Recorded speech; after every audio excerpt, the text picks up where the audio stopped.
JKL special बेबाक मुंसिफ पेश करने में ताउन कर रहे हैं। जो कुछ भी बनाए दिल से बनाए।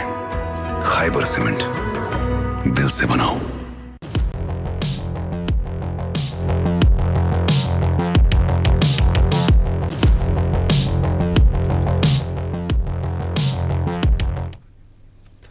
आदाब नाजरीन, मैं हूं सैयद अहमद जिलानी और बेबाक मुंसिफ में आपका खैर मकदम है। बड़ी बहस बेबाक मुंसिफ में आज बात करेंगे लद्दाख कॉन्स्टिट्यूशनल गारंटीज, एक नया सियासी और आईनी मॉडल। लद्दाख को क्या होगा फायदा?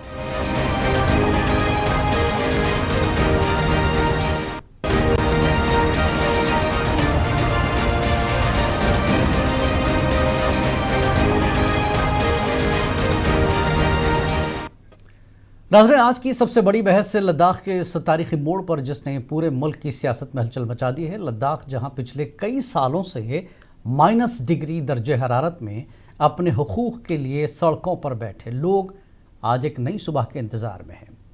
मरकज़ी वजारत दाखिला और लद्दाख के रहनुमा यानी ले अपेक्स बॉडी और करगिल डेमोक्रेटिक अलायंस के दरमियान तवील तातुल के बाद एक तारीखी उसूली इत्तेफाक हो गया है।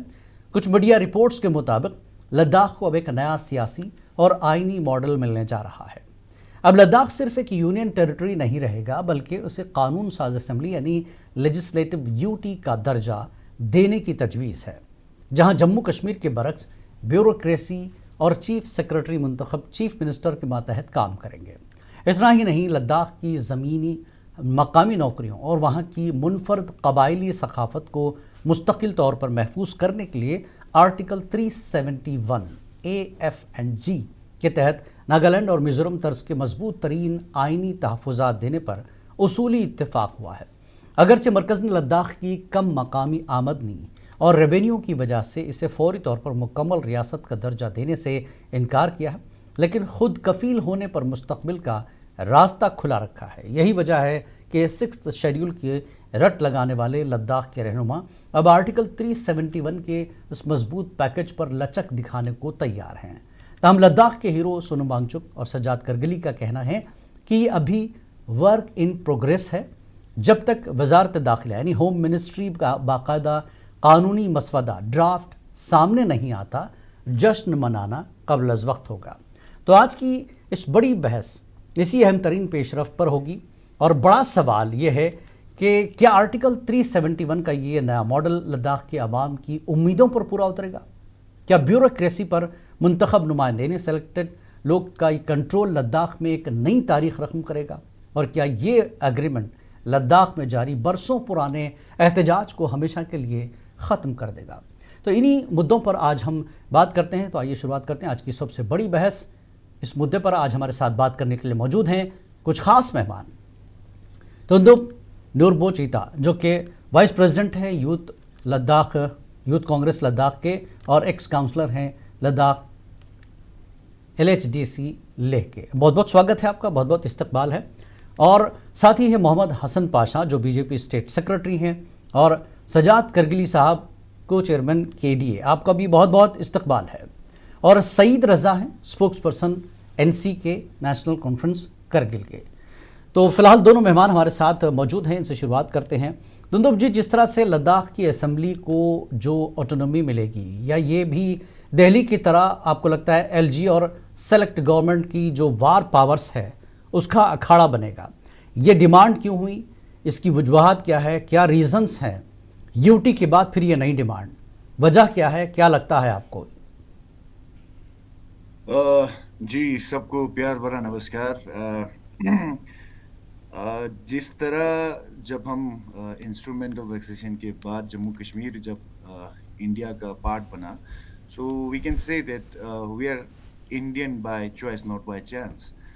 एंड जब 1952 में जब JK असेंबली का पहला बजट सेशन पेश किया गया था, उसमें लद्दाख को लेके कोई बजट प्लान था ही नहीं। सो वहाँ से एक पॉलिटिकल एस्पिरेशन कह सकते हैं, नरेशन कह सकते हैं, एक लोगों में ये एहसास हुआ कि हमें कश्मीर से, जम्मू कश्मीर से अलग एक सेटअप चाहिए जहां हम खुद डिसीजन ले सके, विच मीन्स जहां हम सेल्फ गवर्नेंस कर सके।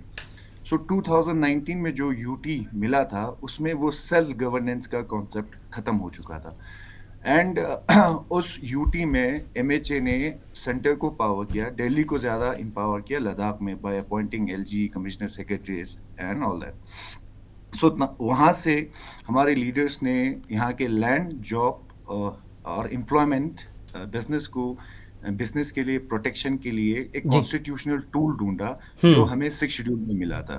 So from last 6-7 years we are continuously striving and appealing the government, requesting the government to include Ladakh under the 6th schedule of the Indian Constitution। जी अभी हाल ही में जो कहा गया है वो मुझे एक्चुअली समझ में नहीं आया कि गवर्नमेंट क्या करना चाहता है, क्योंकि उन्होंने कहा हम 6 शेड्यूल नहीं देंगे, 6 शेड्यूल जैसा देंगे। हम आपको लेजिस्लेटिव असेंबली नहीं देंगे, लेकिन लेजिस्लेटिव असेंबली जैसा देंगे। उसके हेड को क्या कह सकते हैं? सीएम कह सकते हैं। वो कहते हैं नहीं, लेकिन सीएम जैसा कहेंगे। अरे वाह। सो ये जैसा का मतलब क्या होता है, और रिटर्न में ऐसा कुछ है नहीं। सो लोग यहाँ कह रहे हैं कि 371 मिल जाएगा। सो 371 एक्सटेंड करने के लिए भी आपको एक कॉन्स्टिट्यूशनल अमेंडमेंट की जरूरत है, जहां आपको 2/3 मेजोरिटी चाहिए, जो अभी प्रेजेंट गवर्नमेंट के पास वो है नहीं जी, और कोई सेशन भी नहीं चल रहा है। हाँ। सो हमारे यहाँ कहावत है कि बेचोश के संगाला खुलता अजीमो मतंग, कहने का मतलब अभी गाय का बछड़ा पैदा नहीं हुआ, पट्टा कौन लगाएगा, इसकी लड़ाई जो है पहले मत करो, कहते हैं। जी। तो अभी या ये कहें कि शादी हुई नहीं, बच्चे का नाम रखने की तैयारी हो रही है। एग्जैक्टली। सो पहले शादी हो, बच्चा जी, पैदा हो, फिर जी। नाम रखने की लड़ाई हम बाद में करेंगे। So, बिल्कुल बिल्कुल। recent सज्जाद साहब, development सज्जाद करगिली साहब, जिस तरह से तुंदुप ने कहा कि ये जो डिमांड्स है ना लद्दाख की, पहले तो आपको मिला था यूटी, ठीक है, यूटी के बाद फिर डिमांड्स दूसरी शुरू हो गई, मांग लगातार चल रही हैं। फिर ये खबरें कि साहब अब 371 तर्ज की जो खुसूसियात है, जो इख्तियारात है, वो मिल जाएंगी। तो तुंदुप ने जिस तरह से कहा सीएम जैसा, ठीक है, या उस जैसा, ये जैसा वाला सिस्टम अभी समझ नहीं आया। क्या लगता है कि मरकज़ी सरकार, मोदी सरकार के साथ कुछ बेहतर होने जा रहा है? वो बशीर बदर ने कहा था ना कि ताल्लुकात तो अब भी है, राबता कम वाला हिसाब किताब है। हाँ, ये दरअसल आपको मैं बताता चलूं कि जब हालांकि टुंडुप भाई ने बिल्कुल एक बात कही कि जब 2019 में लद्दाख को यूटी दी गई थी, और हमारे यहाँ हम लोग चूंकि करगिल में तो हम पूरी तरीके से इस यूटी सेटअप के शुरू से अपोजिट में थे, जी। तो हम कहते हैं इसको थोपी गई थी। और ये जब थोपी गई थी, और टुंडुप साहब ने अपने एक स्टेटमेंट में बहुत अच्छी बात कही थी कि ये गाड़ी बगैर इंजन के है। तो ये बिल्कुल बगैर इंजन के एक गाड़ी इन्होंने लद्दाख के लोगों को दे दी, और लद्दाख के लोगों ने 4 साल स्ट्रगल किया है लद्दाख को फुल स्टेटहुड दिए जाने और लद्दाख को 6ठे शेड्यूल में शामिल किए जाने की मांग को लेकर। और ये 6ठा शेड्यूल जो है, ये लद्दाख के लोगों के जहनों में डालने वाला अगर कोई ऑर्गेनाइजेशन है वो भारतीय जनता पार्टी है, जिन्होंने 2 इलेक्शन लगातार लद्दाख को 6 शेड्यूल के नाम से जीते हैं। लेकिन आज जब हम लोग अपना ड्राफ्ट लेकर, अपना प्रपोजल लेकर भारत सरकार के पास जाते हैं, तो वो बहुत सारी चीज़ों पे एक्सक्यूजेस करते हैं कि लद्दाख को जो है, एक तो नेशनल सिक्योरिटी का इशू, या फिर लद्दाख को जो है 6 शेड्यूल नहीं दे सकते, स्टेटहुड नहीं दे सकते, रेवेन्यू इतना नहीं है आपके पास, ठीक है ना। लेकिन अभी हाल ही में जो मीटिंग हुई जिसका जिक्र आपने किया, जी जी, जब हमने सरकार से सारी डिमांड्स की, तो उनके पास कुछ बहाने बना करके वो इसको रिजेक्ट कर रहे हैं या इसको रिफ्यूज कर रहे हैं देने से। लेकिन जब हम इनको पूछते हैं कि आप हमें क्या देना चाहते हैं, तो ये इस तरह की बातें बताते हैं जिस तरह अभी टुंडुप साहब ने बताया कि हम आपको सीएम जैसा ओहदा देंगे, जो सीएम नहीं कहेंगे, legislative, executive, financial, administrative powers देंगे, लेजिस्लेचर नहीं देंगे, लेकिन लेजिस्लेचर जैसा ही होगा, या जिस तरह जम्मू कश्मीर का जो लेजिस्लेचर है उसके सारे पावरात आपको दे देंगे। लेकिन उसकी कॉन्स्टिट्यूशनल हैसियत क्या रहेगी? हाँ, बड़ा सवाल ये है। कैसे कंडक्ट होंगे और उसका वजूद कैसा रहेगा? फिर पूरे लद्दाख की जो डिमांड्स हैं, जो जरूरतें हैं ना, वो भी फिर वो जैसे वाली हो जाएंगी, वो चीज नहीं मिलेगी, उस जैसा दे देंगे, है ना। देखिए, अभी मैं आपको एक बात बताऊं, हमारे यहाँ गवर्नमेंट नहीं है लद्दाख में जी। जम्मू कश्मीर के नॉमेनक्लेचर में लिखा जाता है the government of Jammu and Kashmir, जबकि हाँ। हम लिखते हैं administration of the union territory of Ladakh. हाँ हमारे यहाँ एडमिनिस्ट्रेटिव सेटअप है, हाँ हाँ गवर्नमेंट का स्ट्रक्चर अभी नहीं है। नंबर एक तो ये बात है। जी दूसरी बात, लद्दाख को बहुत ही नॉन सीरियसली ट्रीट किया है सरकार ने, और जिस तरीके से ब्यूरोक्रेसी के जरिए यहाँ लोगों को वॉइसलेस बनाया गया, जी पिछले 6 साल में यहाँ के लोगों से जमीनों के अधिकार, नौकरियां लोगों से जो है वो छीनी गई, जॉब्स नहीं मिल रहे। बड़ी मुश्किल से अब लोगों को धीरे धीरे कुछ कुछ जॉब्स मिल रही हैं, अदरवाइज आउटसोर्सिंग का एक बिल्कुल न थमने वाला सिलसिला यहाँ चल रहा था, जिसे हम ऑर्गेनाइज्ड स्कैम बोलते हैं, जिस पर कोई यहाँ यूटी में बात करने को तैयार नहीं है। और ये सारी चीजें हैं, हमारे जो गवर्नमेंट डिपार्टमेंट्स हैं उसको जॉइंट वेंचर के जरिए प्राइवेटाइज करने की कोशिशें हो रही हैं, तो इन सब को लेकर के हम अपोज कर रहे हैं। ठीक। तो ये सारी चीजें हैं, लेकिन हाँ। अब हम इस इंतजार में है कि सरकार जो मुसविदा देने वाला है, हाँ। वो कम से कम ड्राफ्ट हमारे सामने लाए, ताकि हमें भी बिल्कुल। पता चले कि सरकार क्या देना चाहती हाँ, है। जिस डिमांड तो के तहत ये- चीजें आ रही है कि उस तरह से हुआ है नहीं। तुंदुप जी यही अपना एक वीडियो चीज मत थी बंद कि करें, लद्दाख की leadership स्क्रीन पर ने- ब्लैक हो जाएगा। लद्दाख की ठीक है leadership ने, आखिरी बात मैं करूं, ठीक। लद्दाख की लीडरशिप ने अभी बातचीत के जरिए जी। यही चीज जताने की कोशिश की थी कि हम फ्लेक्सिबल हैं, बातचीत करने के लिए तैयार हैं, हाँ हम अपनी लचक आ रहे हैं, आपको भी मौका दे रहे हैं कि आप क्या प्रेजेंट करना चाहते हैं लद्दाख को। बिल्कुल। तो वो उसका इंतजार हम देखेंगे कि उनके ड्राफ्ट में क्या कुछ होता है। ठीक है, या ठीक ये है। सिर्फ कोरा ठीक है कागज सज्जाद साहब, होता मैं है। आऊंगा। हसन पाशा आ गए हैं, हसन पाशा, मोहम्मद हसन पाशा बीजेपी से हैं। ठीक है, सईद रजा, सईद रजा साहब। हेलो। जी सर। जी, आप मेरी आवाज़ सुन रहे हैं ना? ठीक है जी जी जी जी। ये एनसी करगिल के स्पोक्स पर्सन है, बहुत बहुत इस्तकबाल है सईद रजा साहब। जिस तरह से लद्दाख में डिमांड 6th शेड्यूल के बाद अब यहाँ पर इसको एक अलग से एक जो है एक प्रोग्रेस होने वाला है, दिल्ली से बहुत चीज़ें होंगी, लेकिन तुंदुप साहब ने शुरुआत की अपने रिमार्क्स में कहा कि जो डिमांड है लद्दाख की, जो चीज़ें चाहिए वो एग्जैक्ट वो मिलती दिखाई नहीं देती। उन्होंने एक एग्जाम्पल दिया कि चीफ मिनिस्टर जैसा आपको मिलेगा। अभी एडमिनिस्ट्रेटिव के तहत सारी चीज़ें चल रही हैं, शायद इसी के लिए ये सारी चीज़ें हुई। लेकिन एक सीधा सवाल ये है, क्या 371 आर्टिकल AFG के तहत जो मिलने वाले सेफ गार्ड्स हैं, क्या उतने ही मजबूत होंगे जितना लद्दाख के अवाम 6th शेड्यूल को समझते थे? देखिए सर, फर्स्ट ऑफ ऑल सारे पैनलिस्ट को, मोहतरम पैनलिस्ट को अस्सलाम वालेकुम जुले, सारे व्यूअर्स को। हम तो सर देखिए, अब वी आर फेड अप, हम तो बिल्कुल फेड अप हो चुके हैं, और हम तो अपनी पार्टी में भी ये बात अब रखने जा रहे हैं, और हम तो KDA से भी गुजारिश करते हैं कि, और एपेक्स बॉडी से भी गुजारिश करते हैं कि आप अपना डिमांड अब बिल्कुल चेंज कर दीजिए, जी। और ये डिमांड रखिए कि अब हमें फिर से जम्मू कश्मीर के साथ जिस तरह से हम पहले थे उसी तरह से हमें अपने हाल पे वापस ला दीजिए। हमें आपसे अब कुछ नया की ना उम्मीद है, ना हमें अब आपसे कुछ नया चाहिए। हम अब सीधा ये चाहते हैं कि अब आप हमें जिस तरह से हम पहले जम्मू कश्मीर में एक खुशहाल स्टेट में हम थे, उसी तरह से हम फिर से जम्मू कश्मीर में जम हो जाए। हमने सर इनका देख लिया है 2000 एप्लीकेशन के बाद, जितना इन्होंने हमें टेकन फॉर ग्रांटेड ले लिया है, उससे ज्यादा मुझे नहीं लगता कि बदतर हाल में किसी भी स्टेट को, किसी भी रीजन को किसी गवर्नमेंट ने आज तक आजादी के बाद डाला होगा। तो इसलिए तो हम तो अब ये डिमांड करना चाह रहे हैं, बल्कि हम रिक्वेस्ट करते हैं हमारे जितने भी लीडरान हैं उनसे कि अब आप ये डिमांड करना शुरू करें कि हमें आप सीधा आप जम्मू कश्मीर के साथ फिर से जम कर दीजिए, हमें फिर से मिला दीजिए। हमें आप अलग बैठ के, हमने देख लिया कि अलग बैठने से आप हमें क्या क्या दे रहे हैं और क्या क्या हालत आपने हमारी की है, इसलिए हम चाहते हैं कि अब हम फिर से जम्मू कश्मीर के साथ मिल जाएं। जी, लेकिन सईद रजा, कि इतना कम टाइम में लद्दाख का ये एक्सपीरियंस क्यों इस तरह से हुआ है? हालांकि यूटी की मांग लद्दाख से ही थी, यूटी मिल जाएगा तो बहुत सी चीज़ें हल हो जाएंगी। इतने कम टाइम में आप लोगों को कब ये एहसास हुआ कि साहब हम ठगे गए हैं सीधे तौर पर? देखिए सर, पहली बात तो ये है कि ये नैरेटिव भी बहुत गलत है कि यूटी की डिमांड पूरे लद्दाख से, ये यूटी की डिमांड पूरे लद्दाख से थी नहीं। फर्स्ट ऑफ ऑल ये सिर्फ लेह की तरफ से थी, और उन लेह के लीडरान को भी अब आप ये बात समझ में आ गया है कि जो ये यूटी का जो ख्वाब सेंट्रल गवर्नमेंट ने दिखाया था, और जिस तरह से इनको मैनिपुलेट करके इस चीज को, पूरे मूवमेंट को चला के यहाँ तक पहुंचाया। अब फॉर्मल जो लीडर्स है लेह के भी, वो भी अब ये बात कहने लगे हैं कि we were far better in Jammu Kashmir. जब हम पूरे 19-20 डिस्ट्रिक्ट का एक हिस्सा हुआ करते थे, बहुत सारी नौकरियों में हमारा से हुआ करता था, बहुत सारे प्रोटेक्शंस हमें थे।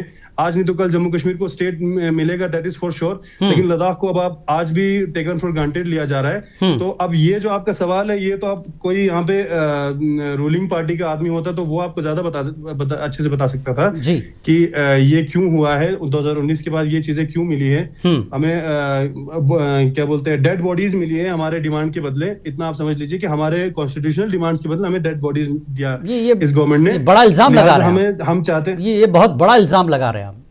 नहीं, 22 सितंबर का आप उठा के देख लीजिए, मैं इल्जाम क्या लगाऊंगा। जी जी ठीक है। तुंदुब साहब जिस तरह से सईद रजा, तुंदुब साहब जिस तरह से सईद रजा कह रहे हैं कि हम ठगे गए, ले की तरफ से 6 शेड्यूल की डिमांड थी, यूटी की डिमांड थी, जो भी था आप लोगों की तरफ से, क्या अब ये लेह लद्दाख के बीच में अब ये कॉम्प्रोमाइज़ हो गया है कि साहब हमें किस तरफ जाना है और आगे की रणनीति, आगे के स्टेप्स क्या होंगे? क्योंकि सब मिलकर कुछ करेंगे तब होगा। तो क्या अब इस डिमांड के बाद, जैसा कि आपने शुरुआत में कहा कि जिस तरह की डिमांड है वैसा होता दिखाई नहीं दे रहा है, तो क्या फिर आप जम्मू कश्मीर के साथ जैसा पहले थे वैसे ही जुड़ने को बेहतर समझते हैं, या फिर ये जो चीज़ें हो रही हैं, रनिंग जो चल रही हैं, उसका इंतज़ार करेंगे? वेल, आपके लास्ट क्वेश्चन का जवाब दूं कि क्या वापस जेएंडके में जाना चाहते हैं, तो इसका आंसर तो सीधा सीधा नो है और उसके लिए कोई सेकंड थॉट नहीं है। जी जी जो जी।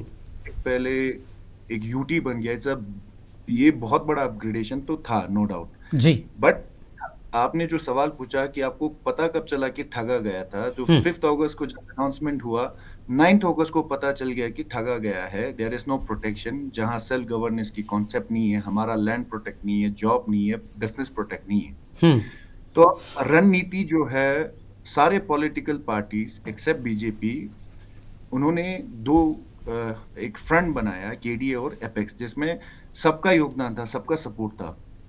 अब सडनली जो 4 पॉइंट एजेंडा है, वहां से नेगोशिएशन कह सकते हैं, या जो भी कहें, एक स्विच हो गया है और जिससे हम सेटिस्फाइड नहीं है। सो नाउ 6 शेड्यूल का जो डिमांड है, वो एज अ पॉलिटिकल पार्टी ये हमारा कमिटमेंट है, और कांग्रेस के नेशनल मैनिफेस्टो में भी ये लिखा गया है, when we come to the power we will grant 6 schedule to Ladakh. So हमारा पॉलिटिकल फाइट, हमारा पॉलिटिकल मुद्दा, हमारा आगे की रणनीति यही है कि लद्दाख को 6 शेड्यूल दे और बीजेपी को यहाँ से हटाए।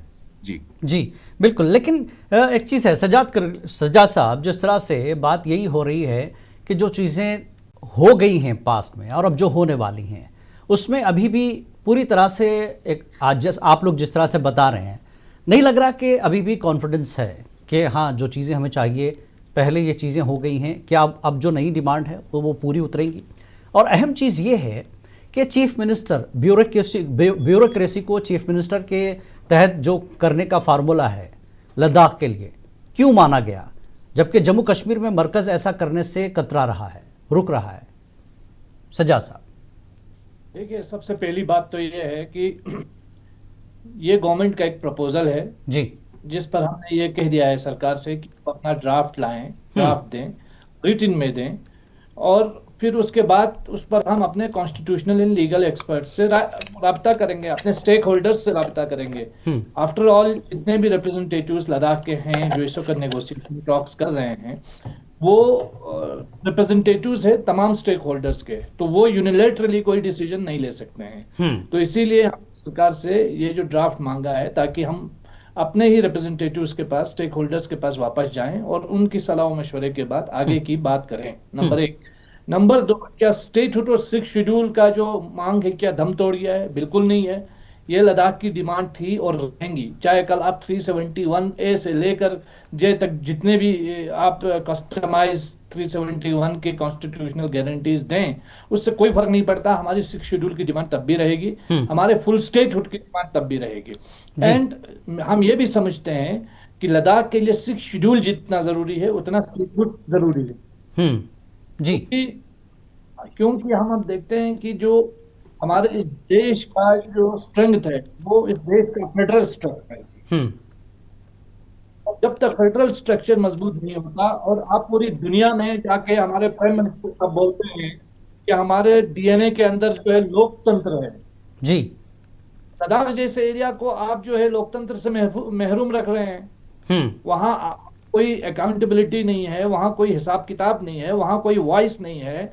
वहां हम देखते हैं कि एलजी ऑफिस में एक सोशल एक्टिविस्ट को बुलाया जाता है चाय पे, और उसके बाद ट्वीट किया जाता है कि हमने उनको कॉशन किया कि आपको किस तरह से बैठना है, किस तरीके से किस पार्टी को ज्वाइन करना है, किस पार्टी को ज्वाइन नहीं करना है, कौन सा स्टेटमेंट देना है, कौन सा स्टेटमेंट नहीं देना है।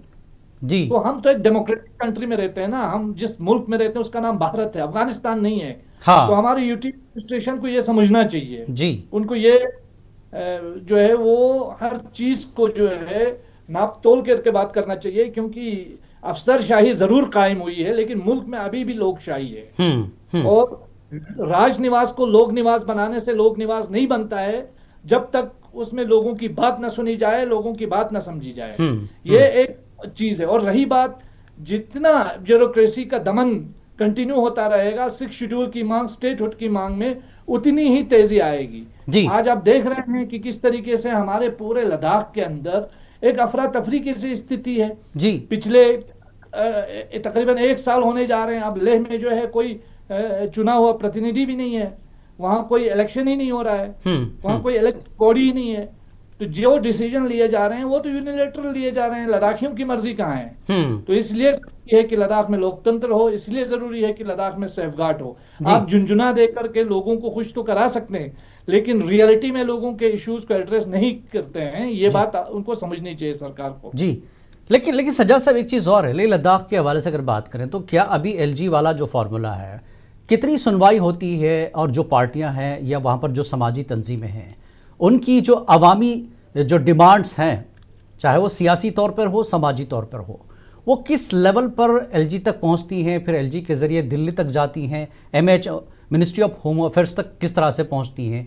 क्या ये सुनवाई है अभी जिस तरह के लोगों का जहन बन रहा है लद्दाख में कि नहीं, ये नहीं साहब, ये होना चाहिए, जिस तरह से आप भी शिकायत हमारे यहाँ बैठे हुए टुंडुप चीता जी ये इलेक्टेड रिप्रेजेंटेटिव रहे हैं लद्दाख ऑटोनोमस हिल डेवलपमेंट काउंसिल लेह में जी, और जी। इन्होंने कई बार प्रदर्शन किया है कि इनको सिर्फ 15 अगस्त और 26 जनवरी में बैठने की जगह नहीं दी गई है। ये है इलेक्टेड रिप्रेजेंटेटिव्स की जगह इस लद्दाख यूटी में। और जब बीजेपी ने हिल काउंसिल की बागडोर संभाली लेह के अंदर 2019 में, उनका वो लोग हिल काउंसिल चला रहे थे। 2020 में एलजी ऑफिस के सामने सबसे पहला धरना देने वाली कोई जमात थी तो वो भारतीय जनता पार्टी थी, और उनका सीईसी था जिन्होंने एलजी के सामने जो है धरना दिया। अब आप समझ सकते हैं कितनी डेमोक्रेसी और कितनी सुनवाई होती है जी। बाकी ये देखिए, बाकी ये जो पॉपुलर वॉइसेस है उनको क्रैश करने के लिए कुछ पार्टी के लोगों को जो है वो सामने लाया जाता है, लेकिन हकीकत में ना उन पार्टीज का कोई वेलफेयर देखा जाता है, ना आम लोगों का, ना आम जो जनप्रतिनिधि है उनकी कोई हैसियत है। आज जो हमारे हिल काउंसिल्स हैं, हमारे हिल काउंसिल चाहे लेह में है चाहे करगिल में है, वो इवन भारतीय जनता पार्टी का भी जो काउंसिल था, जो प्रीवियस काउंसिल था, बहुत सारे स्टेटमेंट्स ऐसे आए हैं जहां पे उन्होंने कहा है कि एलजी एडमिनिस्ट्रेशन हमारी बात नहीं सुनता, हमारी आवाज की कोई हैसियत नहीं है और हमारी आवाज को दरकिनार किया जाता है। तो उससे तो साफ जाहिर है कि कितनी आपकी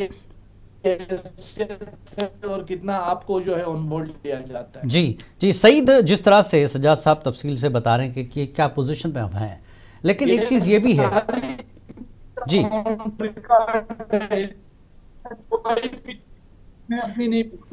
जी, ठीक है, ऑडियो का थोड़ा डिस्टर्बेंस हो रहा है। सही साहब, सज्जाद साहब आऊँगा। सईद रज़ा, जिस तरह से ये कहा जा रहा है कि सब मरकज़ से, दिल्ली से रेवेन्यू की बुनियाद पर स्टेट का दर्जा रोका गया है, तो लद्दाख को माली तौर पर फाइनेंशियली सेल्फ सफिशेंट होने में कितने साल, कितना वक्त लग सकता है ताकि आपकी जो वाकई जो डिमांड्स हैं लद्दाख की वो पूरी हो जाएं?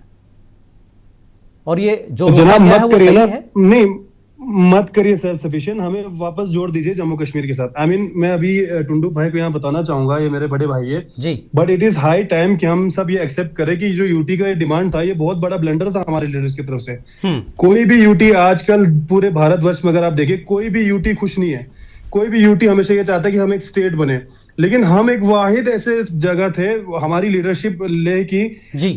ऐसी एक वाहिद लीडरशिप थी जो इतने यूटी का डिमांड किया है कि हमें डिग्रेड करो आप और स्टेट से तोड़ के हमें एक यूटी बनाओ। तो मेरे को अभी ये समझ नहीं आ रहा है कि स्टिल टुंडू भाई ये क्यों कह रहे हैं कि no, it's a big no, कि we don't want to go with the Jammu Kashmir state, जबकि सर आपके स्टेट में आपको पैसा कम मिले ज्यादा मिले, जितने जो भी रूल्स रेगुलेशंस आपके बाकी डिस्ट्रिक्ट्स में लागू होते थे वो आपके साथ भी लागू होते थे। आपके लिए भी 370 था, आपके लिए भी 35A था, आपके लिए भी जेके बैंक में नौकरियां थी, आपके लिए भी जेकेएस था, आपके लिए भी जेकेपीएस था, आपके लिए भी सारे वो नौकरियां फराहम थे जो बाकी डिस्ट्रिक्ट्स के लिए हैं। आज वो सारे आपसे छीन ली गई हैं। आप ये कहते थे पहले कि भाई दिल से दिल्ली की दूरी को कम करेंगे, यूटी देंगे। वो हमने देख लिया 5-6 साल में क्या दूरियां कम हुई और क्या दिल की नजदीकियां हुई, वो हमने देख लिया है। इट इज हाई टाइम कि हम सब एक होकर बोले कि भाई साहब हमसे गलती हुई थी, यूटी डिमांड करके हमसे बहुत बड़ी गलती हुई थी।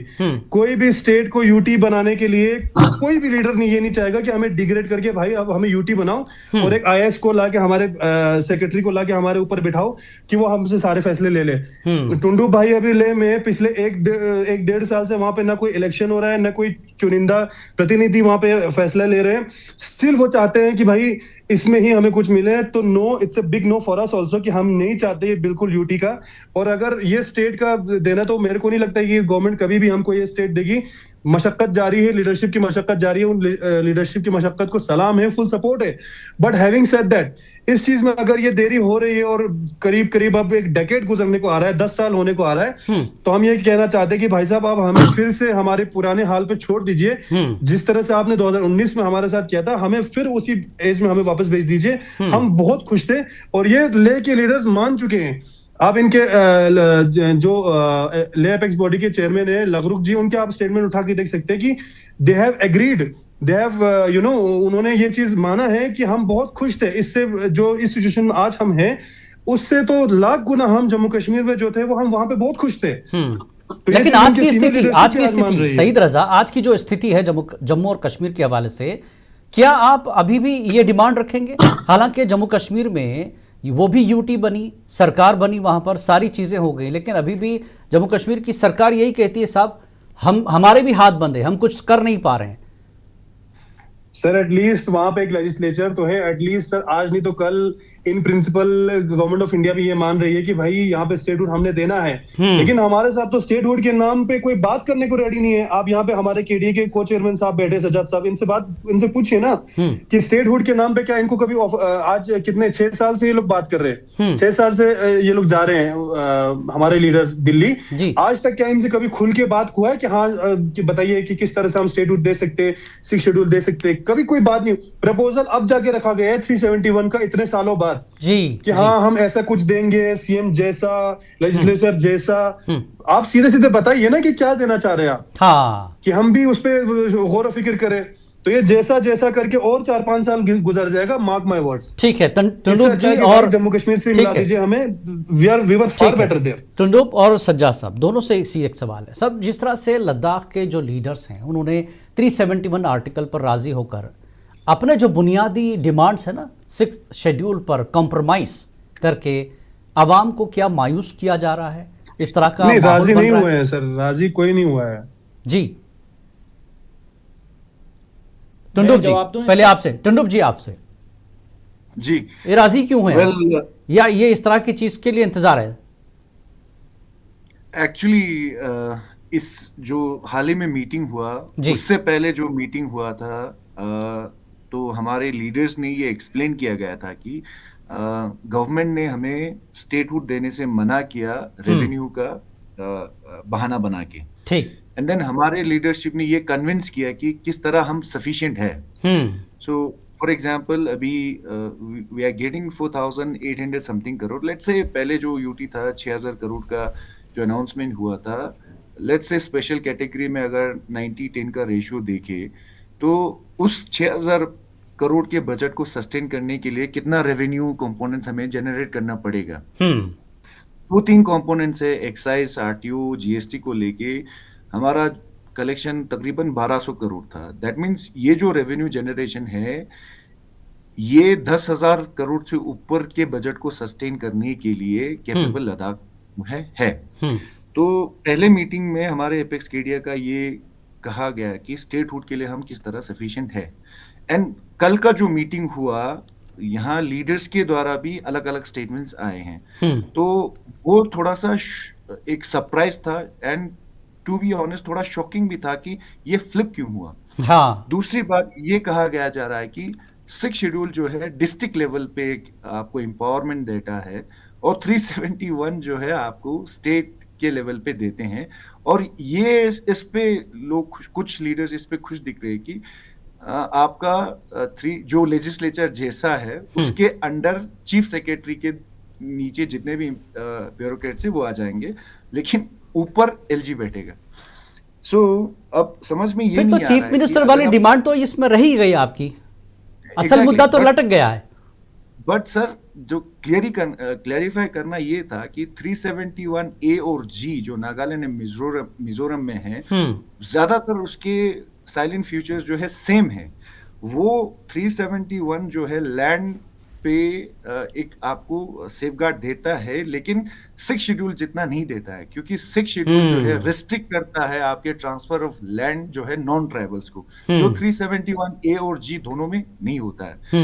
371 आपके पार्लियामेंट के किसी भी लॉ को एक लिमिटेशन तक आप रोकते हो, बट 6 शेड्यूल का कॉन्सेप्ट जो है अलग है। Because if you read the introduction of the 6 schedule, it says it is a mini constitution of this country. So 6 schedule जो है बहुत पावरफुल है। और जैसे लीडर्स के बयान आ रहे, कुछ ये कह रहे हैं कि ये सिर्फ डिस्ट्रिक्ट लेवल का है, जो मुझे ये लगा कि शायद उनमें 6 शेड्यूल की शायद अंडरस्टैंडिंग की कमी है, या ये जानबूझ के कर रहे हैं कि क्यों 6 शेड्यूल को छोटा बनाया जा रहा है और 371 को बड़ा बनाया जा रहा है, हालांकि वो आपको एक लेजिस्लेचर पावर देता भी नहीं है और लैंड पे भी उतना सेफगार्ड है नहीं जितना 6 शेड्यूल में है। एंड मोस्ट इंपॉर्टेंट थिंग, 371 आपका बिजनेस को प्रोटेक्ट नहीं करता है। हालांकि आप 6 शेड्यूल की पैराग्राफ अगर 9 और 10 पढ़े तो किसी भी कमोडिटी के लिए, चाहे आप छोटे से होलसेल के से लेके बड़े बड़े माइनिंग्स तक देखा जाए, उसका लाइसेंस जो है 6 शेड्यूल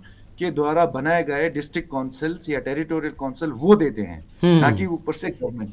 सो ये जो डिफरेंस बेसिक हम पिछले 6 साल से लोगों को बताते आ रहे हैं, समझाते आ रहे हैं, सडनली ये जो 6 शेड्यूल का छोटा और 371 का बड़ा होना थोड़ा सा अजीब लगा। थोड़ा सा केडीए एपेक्स या विद इन एपेक्स की लीडरशिप में इस स्टेटमेंट्स को लेके थोड़ा सा एक कॉन्फ्लिक्ट नजर ना आ रहा है, डिफरेंस नजर आ रहा है। सो ये समझना बहुत जरूरी है लीडर्स को भी कि जो 6 साल से 7 साल से हम लोगों को समझाते आ रहे हैं, सडनली अगर फ्लिप कर देंगे तो कोई भी समझ जाएगा कि ये फ्लिप हुआ है या फ्लिप करवाया गया है। बहरहाल जो भी है इस पर और भी आगे बातचीत का हम सिलसिला जारी रखेंगे। लास्ट कमेंट मैं कर सकता हूँ या जी जी कि पिछले 1 साल से खासकर अगर हम ले में देखें, एपेक्स बॉडी जो है अब ज्यादातर रिलीजियस ग्रुप्स का एक बॉडी है। तो चाहे क्रिश्चियन कम्युनिटी हो, शिया कम्युनिटी हो, सुन्नी कम्युनिटी हो या बुद्धिस्ट कम्युनिटी हो, इन सब में एक क्या कहते हैं कॉन्फ्लिक्ट्स जो है शुरू हुआ है, जो कि एक साथ हुआ है। सो ये कोई कोइंसिडेंस नहीं है। बिल्कुल सही कहा आपने। यानी मतलब ये चीजें आने से पहले ये माहौल बनाया जा रहा है, उलझाया जाए लोगों को कि साहब पहले तो आप वही खेल है सारे देश का जिस तरह से मजहबी तौर पर उलझाया जाए। मैं आऊँगा, एक छोटा सा ब्रेक लूँगा, ब्रेक के बाद आप तीनों मेरे साथ जुड़े रहें। और भी बहुत से सवाल हैं, एक एक करके लद्दाख के अवाम की जो बात है, जो डिमांड्स हैं, उस पर बहुत अच्छे से गुफ्तगू हो रही, बातचीत हो रही है आप लोगों के साथ। तो आज हम बात कर रहे हैं, जिस तरह से बात हो रही है लद्दाख के मसाइल को लेकर, 6 शेड्यूल के बाद जिस तरह से नई डिमांड आई है, तीनों ख़ास मेहमानों से लगातार हमारी बातचीत हो रही है। तो तुंडुप नोरबो जो हैं वो हमारे साथ जुड़े हुए हैं LHDC लेह से, और जनाब हसन पाशा साहब बीजेपी से जुड़ चुके हैं। बहुत बहुत इस्तकबाल है आपका। और साथ ही सजाद करगिल साहब को चेयरमैन हैं KDA के, और सईद रज़ा NC करगिल स्पोक्स पर्सन। जिस तरह से बात हो रही थी टुंडुप जी कि आपने जिस तरह से कहा कि 6 शेड्यूल जैसे उसमें चीज़ें नहीं हैं, लेकिन ये जो आप बता रहे हैं कि अचानक यहाँ पर अब एक मजहबी कार्ड, रिलीजियस कार्ड खेलने की भी कोशिश हो रही है, क्या वाकई ये चीज़ों का जो डिमांड हुआ था इसके पीछे अब एक रिलीजियस कार्ड खेलकर क्या लद्दाख को एक बार फिर जो है इस तरह से नाउम्मीद किया जा रहा है? लेकिन ये आपके पास ही हो रहा है, लद्दाख से हो रहा है, या फिर दिल्ली की तरफ से क्या कुछ आपको खबर मिल रही है कि साहब हम जो देना चाहते हैं वो देंगे, और वहाँ पर जो लीडरशिप है लद्दाख की वो क्यों बात नहीं कर रही इन चीज़ों को, जो चीज़ें आप इतनी डिटेल में बता रहे हैं कि क्या फ़र्क है दोनों में? 6th शेड्यूल 371 के हवाले से आपने जो बातें रखी, टुंडुप जी। वेल सर, जो रिलीजियस कॉन्फ्लिक्ट्स यहाँ हो, आई मीन करने की जो कोशिश कर रहे हैं जी। मैं एक्चुअली हमारे लोगों को मैं सैल्यूट करता हूँ, स्पेशली हमारे लीडर्स को, एपेक्स से हो, केडीए से हो। जितना ये मजहबी पॉलिटिक्स बीजेपी पिछले इन सालों से करने की कोशिश कर रहे हैं वो अभी तक सक्सेस नहीं हुआ है, और लाख कोशिश के बाद भी एपेक्स केडीए का जो यूनिटी है वो अभी तक नहीं तोड़ पा रहे हैं। सो यही एक कारण है कि गवर्नमेंट जो है बार बार बुला रहा है, बात कर रहे हैं, but from last 6 years government ने हमेशा हम पे थोपा गया है, सब कुछ थोपा गया है विदाउट एनी प्रॉपर डिस्कशन। तो जब हम उसका रिजनमेंट दिखा देते हैं, देन एक सडनली एक नया कुछ डिमांड आ जाता है, कोई नया ग्रुप आ जाता है, कोई बोलता है बुद्धिस्ट खतरे में है, कोई बोलता है मुस्लिम खतरे में है, हाँ। कोई बोलता है शिया का लीडर ये जो है ठीक नहीं है, कोई बोलता है सुन्नी का लीडर ठीक नहीं है, कोई मतलब हर रिलीजियस जो है ले में कुछ ना कुछ कॉन्फ्लिक्ट जो है।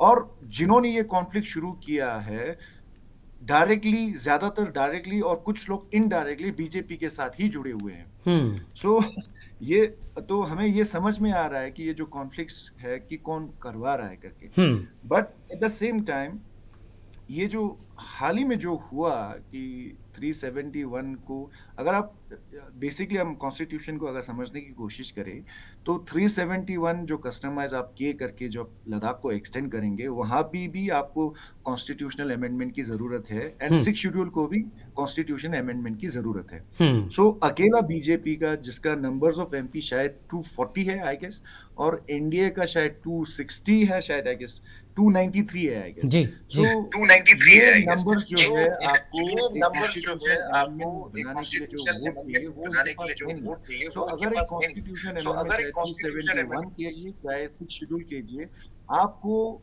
इंडिया अलायंस अपोजिशन के एमपी का भी जरूरत पड़ेगा। जी। तो अगर ये पास होगा नहीं तो ये वादे आप क्यों कर रहे हो? सिंगल गवर्नमेंट के पास ये कैपेबिलिटी नहीं है कि वो आज किसी भी आर्टिकल पे कॉन्स्टिट्यूशनल अमेंडमेंट लाए। जी। बट इस चीज पे से थोड़ा सा हैरानी हमें ये हुआ कि सडनली कि ये 371 बड़ा और 6 शेड्यूल छोटा कैसे हो गया, बिकॉज 6 शेड्यूल जो है कॉन्स्टिट्यूशन में स्पेशली ट्राइबल्स को लेके सबसे पावरफुल पॉलिटिकल टूल है, एंड लद्दाख एज पर अकॉर्डिंग टू शायद 2011 सेंसस वी आर 86 और 87% जो है ट्राइबल्स है, यहाँ के 8 ट्राइब्स है। तो जो इंडिया में और कहीं नहीं है, ये जो ट्राइब्स आप यहाँ पे जो लद्दाख में जो ट्राइबल पॉपुलेशन है वो अन्य जगहों पे बिल्कुल नहीं है। ठीक, तो ठीक। अगर हम आर्टिकल 29 फंडामेंटल राइट्स पढ़े, जो हमारे माइनॉरिटीज के कल्चर को, स्क्रिप्ट को, लैंग्वेज को प्रोटेक्ट करना हमारा कॉन्स्टिट्यूशन कहता है it is the fundamental rights. तो अगर वो फंडामेंटल राइट्स मेरा है, मेरे लैंग्वेज को, कल्चर को कंजर्व रखने के लिए, वही आपका भी ड्यूटी बनता है, एक नॉन ट्राइबल्स का भी एक ड्यूटी बनता है फंडामेंटल राइट्स है वो भी इन चीजों को प्रोटेक्ट करे। क्यों? क्योंकि इंडिया के डाइवर्सिटी को हम सेलिब्रेट कर सके। तो समझ में ये नहीं आ रहा है कि बीजेपी इन चीजों को खत्म करने की कोशिश क्यों कर रहा है पिछले 6-7 सालों से। सवाल यही है कि क्या एक बार फिर मजहबी कार्ड के जरिए लद्दाख की डिमांड्स को कमजोर करने की कोशिश हो रही है? बिलाल साहब। सर नमस्कार सर।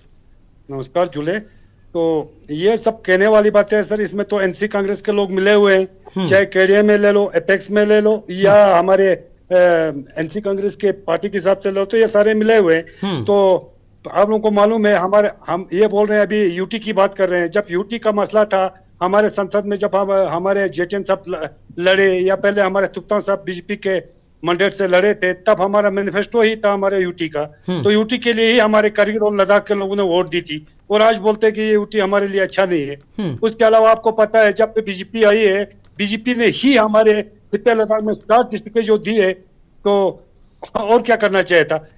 बोलते हैं एनजी साहब के पास हमारी सुनवाई नहीं होती, हर जगह हमारी सुनवाई होती है, और अब ये तो इल्जामात है सर एनसी कांग्रेस के, तो ये तो लगाते आए हैं और भी आगे भी लगाते जाएंगे जी। नहीं, लेकिन जब बिलाल कल ये बिलाल एक उधर चीज गए- है, देखिए बिलाल, एक MH ministry of home affairs की तरफ से जो लीगल ड्राफ्ट है ना लद्दाख के लीडर्स के पास, शेयर बिल्कुल। नहीं किया गया। कब तक शेयर करेंगे, कितना वक्त लेगी, और क्या इसमें वो- कोई वो कर लेंगे जो है सर, डिमांड इन्हों- को लेकर शरायत है, शर्तें छुपी हुई हैं?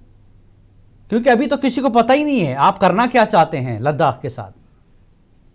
सर लद्दाख का अच्छा ही सोच रहा है, क्योंकि मोदी जी और अमित शाह जी ने जो भी नहीं, वो लद्दाख के लिए अच्छा क्या सोचा है वो ड्राफ्ट अच्छा में सोचा। बताइए ना बिलाल बाकी- साहब, वो क्या अच्छा बाकी करना आप चाहते बताइए, हैं? आपको नहीं आपको भी ये मालूम होना चाहिए था, जो हमारा 370 जो हमारी लद्दाख में चल रहा था, ये सिर्फ एक ही कुछ लोगों के की बिजनेस थी, कुछ लोगों का इसमें मफाद था, तो वो सब कुछ ठप हो गया, इसलिए ये बौखलाहट हो रही है, इसीलिए ये जवाब दे रहे हैं। ये कुछ कह सब कुछ कह। तो फिर ये ड्राफ्ट कब तक आएगा? आप मुझे बताइए ना, 370 का क्या बेनिफिट था श्रीनगर में? सिर्फ पथराव करना, लोगों को मारना, लोगों के साथ दरबदरी करना। 370 जब से हट गया है, हमें चैन से जीना होता, नहीं तो हमें कंगन से आगे जाने का बड़ा मुश्किल होता था। मतलब हमारे यहाँ के लद्दाख के लोगों को वहां पे या तो मारा जाता था या लूटा जाता था। जी, लेकिन चलिए 370 वहां से हट गया, ओके, बिल्कुल जम्मू कश्मीर बिल्कुल ठीक हो सर। गया, लेकिन अभी तक बिजनेस रूल्स नहीं है जम्मू कश्मीर में। वहां पर भी वही समस्या है जो लद्दाख में है, एडमिनिस्ट्रेशन सारा कंट्रोल, एलजी के पास सारा कंट्रोल, बिल्कुल। चीफ मिनिस्टर है लेकिन एक चपरासी को नौकरी नहीं दे सकते। नहीं वो धीरे धीरे सब कुछ होते जा रहे हैं सर। अभी कल ही ये लोग गए, तो आपको पता है वहां पे 371 दिया गया। तो जितने भी मुद्दे वहां पे दिया गया, इन्होंने वहां पे एक्सेप्ट करके आए इन्होंने कि भाई ये हमारे लिए अच्छा हो गया। सारे लीडरों ने बोल चुके हैं और अभी बोल रहे हैं भाई हमें ये चीजें नहीं है वो, तो ये तो कहने वाली बात है सर। अपोजिशन का तो काम है, किसी भी पार्टी का अपोजिशन करेंगे।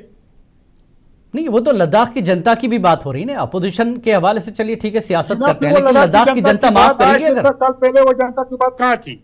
हमारे वही लीडर्स थे जिन्होंने हमें यूटी चाहिए बोल के डिमांड किया, इन्होंने खुद डिमांड करके लाया है और आज बोल रहे हैं यूटी हमें नहीं चाहिए। आप खुद सोचो। सईद जो है एनसी हमारे के वो ये यही बिल्कुल बता रहे हैं, सर। सईद ने यही कहा कि जिन चीजों पर बातचीत हुई थी उस पर तो धोखा हुआ है, हमको पुराने अच्छे दिन दे दीजिए। जनाब कौन से हम धोखा? जम्मू उस कश्मीर टाइम के तो साथ कौन सा अच्छे बोला थे, था? हमको उसी से जोड़ दीजिए। जब हमारी डिमांड पहले थी तब कोई स्टेटहुड का कोई शिक्षण का बात मुद्दा छड़ा ही नहीं था। हमें वो हमारी डिमांड ये थी कि हमें यूटी चाहिए। लद्दाख के लेडू का यही डिमांड था कि हमें यूटी चाहिए, तो हमारी भारत सरकार ने यूटी दे दी। तो उसके अलावा और क्या करना था आप बताइए ना। नहीं, यूटी का ये लेवल तो धीरे-धीरे दे दिया, डिमांड बढ़ाते जा यूटी रहे तो हैं। दे दी, यूटी तो दे दी, लेकिन यूटी के साथ जो डिमांड थी लद्दाख और लेह की, वो कहाँ है फिर? वो डिमांडें बाद में की गई है, लेकिन वो डिमांडें भी धीरे धीरे पूरी हो रही है, पूरी होते जा रही है। आपको मालूम है, देखो आप हमारे लद्दाख जैसे खित्ते में जो 7 डिस्ट्रिक्ट दिए गए हैं, तो ये क्या कोई कम है? जी इसके अलावा अभी 371 दिया जा रहा है जी। तो इतनी डिमांडें जो दे रही है और धीरे धीरे और भी डिमांडें बढ़ती जाएंगी, तो डिमांडें देती जा रही है। और हम भी वही कह रहे हैं कि जो डिमांडें ये कर रहे हैं वो डिमांडें हमारे लेके जो एक्स सीसी है हमारे गेल्सन साहब, तो उनका भी तो वही डिमांड है, हर जगह वो भी डिमांड कर रहे हैं, तो ये डिमांडें तो होती जाएगी। ठीक है। अब बोल रहे हैं भाई ये नहीं हो रहा है, वो नहीं हो रहा है। भाई हर चीज का कोई मतलब टाइम तो मिलना चाहिए, मौका तो मिलना चाहिए। आते ही कैसे मतलब हर सारे चीजें साथ में कहां से होगा? नहीं, जम्मू कश्मीर में भी साल से ज्यादा सरकार हो गई बनकर, वहां पर भी यही रोना है कि साहब हमें काम करने दिया नहीं जाता, बिजनेस रूल्स बने नहीं हैं, ये सारी चीजें हो रही हैं। तो फिर अभी लद्दाख में, तो क्या लद्दाख में भी वही सीन दोहराया जाएगा? लद्दाख के जो लीडर्स बने वो आपस में बन नहीं रहे हैं। रूबला साहब कहीं कुछ और बोल रहे हैं, उनके सीएम है उमर अब्दुल्ला कुछ और बोल रहे हैं, परसों कोई और आउट हो रहा है, इनका अपना बन नहीं रहा है, तो करेंगे क्या? नहीं, वो छोड़ दिए, पार्टी का अंदरूनी मामला है, वो पार्टी का अंदरूनी, लेकिन बिजनेस रूल क्यों नहीं है? तो फिर लद्दाख में ये चीजें फिर क्या कॉपी की जाएंगी? लद्दाख को भी ऐसे ही? नहीं, ये भी हो रही है, हर काम हो रहा है, धीरे धीरे हर काम को बढ़ा रहा है, लेकिन एक साथ कोई काम नहीं हो सकता है। ठीक है। सजाद साहब, सजाद करगिली साहब नहीं है, सजाद साहब सुन रहे हैं? ठीक है, कुंदुब जी, सईद आप जवाब देना चाहते हैं? सही जवाब दें, एनसी के स्पोक्सपर्सन। जी बिलाल भाई ने पूरे नैरेटिव को बहुत ही मिसलीड कर दिया। यहाँ पे इतना झूठ बोला इन्होंने अभी पिछले कुछ 1 मिनट में। सबसे पहले इन्होंने बोला कि सब ने मिलकर के यूटी मांगा था, तो हमने पहली बात तो करगिल से किसी एक बंदे ने भी वोट नहीं डाला यूटी के फेवर में। आप अगर हिस्ट्री उठा के देखिए, 2019 का जो इलेक्शन हुआ था, सजाद भाई भी उसमें कैंडिडेट थे और हम सब ने सजाद भाई को वोट डाला था। दूसरी तरफ से करबलाई साहब भी निकले थे, बट सब ने जो भी वोट डाला है वो जेटीएन को नहीं डाला।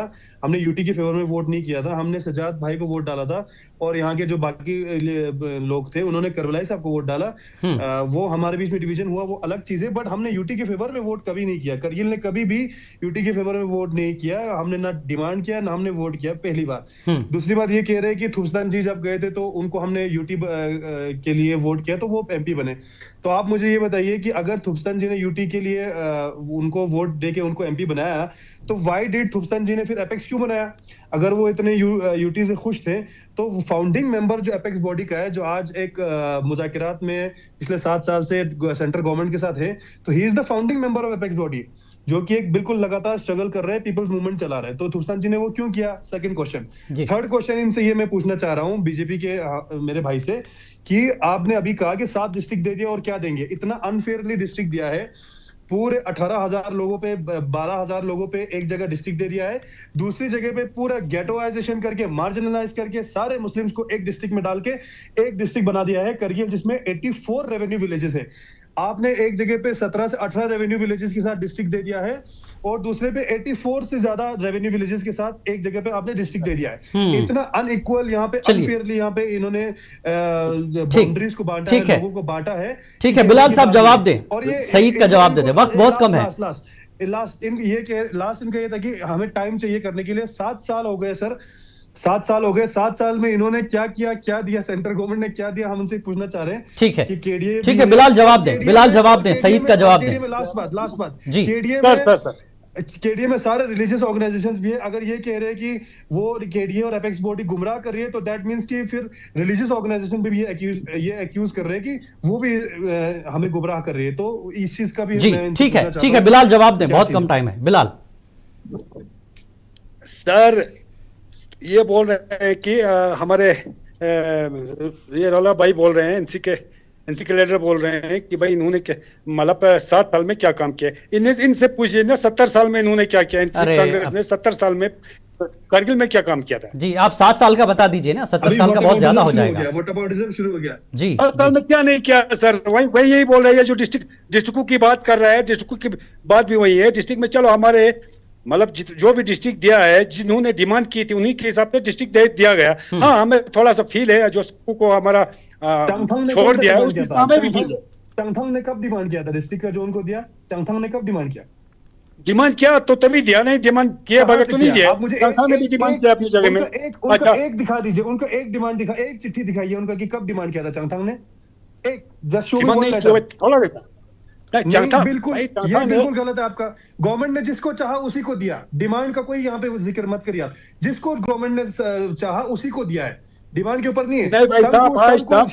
संघ को सत्यपाल मलिक जी के, मैं आपको 10 मेमोरेंडम्स दिखाऊंगा संघ की पब्लिक ने जो फॉर्मर गवर्नर्स, फॉर्मर गवर्नमेंट्स को करके डिस्ट्रिक्ट का डिमांड किया था, लेकिन चंगथंग ने कभी डिमांड नहीं किया था। बिलाल भाई, चंगथंग ने भी अपना डिमांड बार किया है। आप भी बोलिए बिलाल भाई कि चलिए आप बीजेपी में रहते हुए कम से कम ये तो एक्सेप्ट करिए ना कि आज मुस्लिम्स को माइनॉरिटी में डाल के बुद्धिस्ट मुस्लिम को लड़ाने का कोशिश किया जा रहा है। कम से कम इस पर तो बोलिए। विद इन पार्टी भी आप इतना तो बोल सकते हैं, इतना तो आजादी आपको भी होगा बोलने का। ये जो लड़ाई का मसला निकाला है, एनसी कांग्रेस ने निकाल के रखा हुआ है भैया। बीजेपी कभी नहीं चाहती है। बीजेपी का ये नारा है सबका साथ सबका विकास। कांग्रेस एनसी कैसे डिस्ट्रिक्ट दे सकता है? ये तो बीजेपी ही देगा ना, सेंट्रल रूलिंग गवर्नमेंट दे सकता था। देते समय क्यों नहीं दिया? दे सकता था, क्यों नहीं दे सकता था? आपको पता है हमारा सब डिवीजन बना के खोखला सब डिवीजन फेंक के रखा था, आपको पता नहीं है? बिलाल भाई 2 ही डिस्ट्रिक्ट थे ना, कम से कम अनफेयरली तो डिवाइड नहीं किया ना। एक को 5, एक को 2 तो नहीं दिया ना, जितना भी था एक था। 5 दिया भाई, 50 दिया है, कोई 5 नहीं दिया है। 2.5 लेह को दिया है, 2.5 करगिल को दिया है। कौन सा चंगथंग, नुब्रा, लेह। क्या मैं एक सवाल पूछ सकता हूं बिलाल भाई? हाँ, पूछे सर, पूछे, कोई बात नहीं जी। 1 to 1 है जी। मुबारक है, आपके पार्टी ने 7 डिस्ट्रिक्ट दिया, 7 डिस्ट्रिक्ट बनाए। फिर एक सवाल था कि हमारे वेस्ट की तरफ जो डिस्ट्रिक्ट है वो द्रास है, बिल्कुल। नॉर्थ वेस्ट में अगर देखें तो नुब्रा है, ईस्ट में चंगथंग है, राइट? बिल्कुल। आपको शायद पता होगा कि गिलगित बाल्टिस्तान स्कर्दो पे इंडिया का एक क्लेम रहा है और 1994 में पार्लियामेंट्री रेजोल्यूशन है कि गिलगित बाल्टिस्तान जो का लीगल क्लेम जो है वो हिंदुस्तान का है। And supreme court of Pakistan ने ये कहा है कि गिलगित बाल्टिस्तान की इस एरिया को इंडिया का और पाकिस्तान का डिस्प्यूट एरिया माना गया है और सेम जजमेंट जो है आज़ाद कश्मीर की हाई कोर्ट ने भी दिया है। तो कल जो आपने डिस्ट्रिक्ट बनाया था उसमें इन चीज़ों का जिक्र नहीं था, क्योंकि जो 7 डिस्ट्रिक्ट के रेवेन्यू विलेजेस का आपका मैप बना है वो आज लद्दाख बना हुआ है। सो टेक्निकली आपके पार्टी ने जो सालों से लीगल क्लेम जिस एरिया पे हमारा था वो शायद पाकिस्तान के पास चला गया, और ईस्ट में जो अक्साई चीन है जिसपे हमारा एक क्लेम हुआ करता था वो कल आपने शायद चाइना को दे दिया है। सो क्या आपका पार्टी ट्रेडर्स के साथ तो ट्रेडिंग नहीं कर रहा है? जी बिलाल। हैं? अब निकालो। हेलो बिलाल, आप टुंडुप का सवाल समझ पाए हैं? हेलो।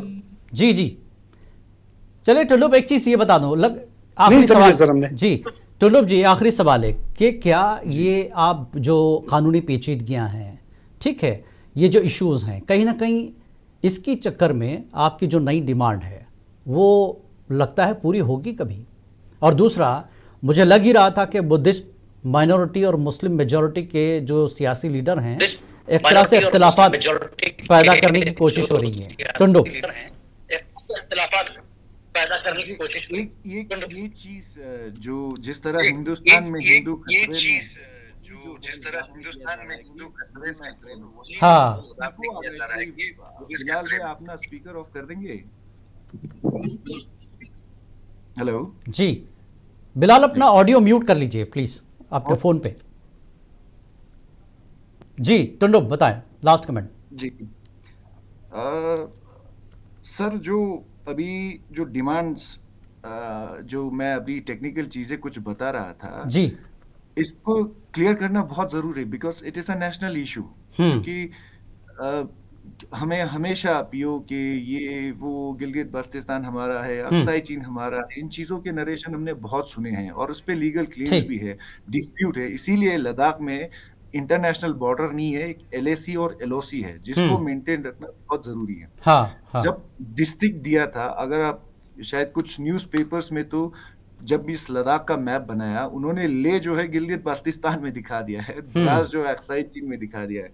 सो इस ज्योग्राफी को करेक्ट करना गवर्नमेंट ऑफ इंडिया का बहुत बड़ा रिस्पॉन्सिबिलिटी आज के डेट में बनता है। बिल्कुल, बड़ा सवाल आपने उठा दिया। जी दूसरी चीज जो आप ये बुद्धिस्ट माइनॉरिटी और मुस्लिम मेजॉरिटी कह रहे हो, मैं रफली एक फिगर देता हूँ। ले का वोट जो है 89,000 वोट है और कारगिल का जो है 94,000 है। ठीक, उसमें से नियरली 15,000 जो है बुद्धिस्ट वोट है और ले में नियरली 9,500 या लेट्स से 10,000 जो है वो बुद्धिस्ट वोट है, मुस्लिम वोट है। तो अगर कंबाइन करें तो 6 to 7,000 वोट जो है बुद्धिस्ट का ज्यादा है लद्दाख में, as per the electoral roll of 2024। ठीक। सो ये कहना, ये अभी जो ले में बुद्धिस्ट के दिमागों में ये डाला जा रहा है। ठीक है, वक्त बहुत कम है टुंडुप, फिर कभी इस इशू पर आपसे ज़रूर बात करेंगे तफसील से। बहरहाल बीजेपी के स्पोक्सपर्सन की काफ़ी देरी की वजह से सवाल उनसे नहीं हम ले पाए। बहरहाल लद्दाख की जो नई डिमांड है वाकई एक कॉन्स्टिट्यूशनल गारंटीज़ के हवाले से जो बात हो रही है, ऐसे में चीन और पाकिस्तान के जो हसास सरहदों से जुड़े इस खित्ते में मुंतखब हुकूमत का जो इंटरनल लॉ एंड ऑर्डर है वो इस मामले में कितने इख्तियारात उसको मिलेंगे और क्या कुछ लद्दाख के लोगों को उनकी जो असली डिमांड्स हैं, उनकी जो अपनी सोच है या उनकी अपनी जो ज़रूरतें हैं किस हद तक पूरी होंगी, मरकज़ी सरकार उस पर क्या फ़ैसला लेने वाली है, जब उसका ड्राफ्ट सामने आएगा तो ये सारी चीज़ें क्लियर होंगी। तो आज की इस बहस में फ़िलहाल इतना ही। आप सभी का बेहद शुक्रिया इस पूरे मुद्दे पर बात करने के लिए। बेबाक मुनसिफ में फ़िलहाल इतना ही। आदाब।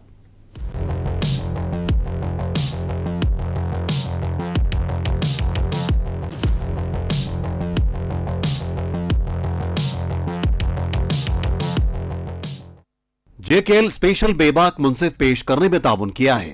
जो कुछ भी बनाए दिल से बनाए। खाइबर सीमेंट, दिल से बनाओ।